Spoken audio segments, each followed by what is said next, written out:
Pwede pa bang magpa-inject kung nakagat na 20 years ago, 15 years ago, o 10 years ago? Pwede pa bang magpa-injection ng anti-rabies? Yan ang tanong ni Sir McCoy 104, no? Actually, pwede naman po magpa-inject. Ang kahit sino, pwede po kayo magpa-inject kung hindi pa kayo nakakagat. Pwede kayo magpa-inject kung magpapakagat pa lang kayo.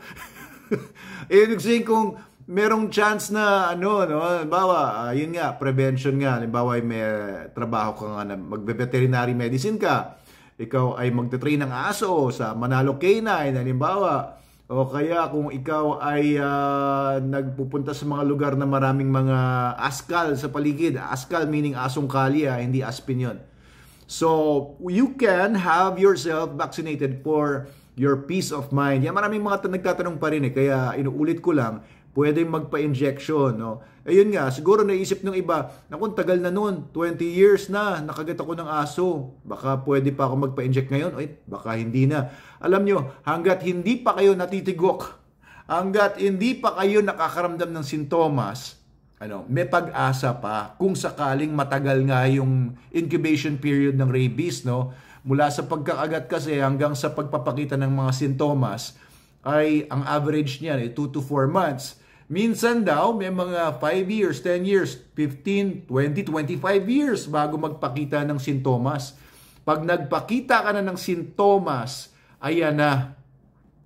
Wala ka na, virtually wala nang pag-asa pag nagpakita na ng sintomas. Halimbawa, natatakot na sa tubig, nagkakaroon na ng iba-ibang changes. Kasi, ibig sabihin nun, yung rabies virus napunta na sa utak. Kapag sinimulan na ng rabies virus na, sirain na yung utak, hindi na po makukuha ng bakuna yan. Kaya hanggat wala pa pong sintomas, kung nagta-travel pa man yung rabies virus, may pagkakataon pa rin po kayo, gawin nyo na, di ba? For your peace of mind. Ngayon, may nag-comment naman kanina, isingit ko na rin dito, no? Tandok daw, hindi daw siya naniniwala sa akin kasi daw nagpatandok siya dati. Hanggang ngayon, buhay pa daw siya, ilang beses siya daw nakagat, puro tandok lang ginagawa niya. Guys, hindi po effective ang tandok. Ang rabies po, virus yan. Microscopic yan. Maaaring mga libo-libo, milyon-milyon mga maliliit na rabies virus kung sakali mang nakagat ka ng isang asong may rabies. So, yung tandok-tandok, hihigupin, hindi mahigop lahat yun. Ay nako, oo. Nagkataon lang na nagpatandok siya, wala namang rabies yung nakakagat sa kanyang aso.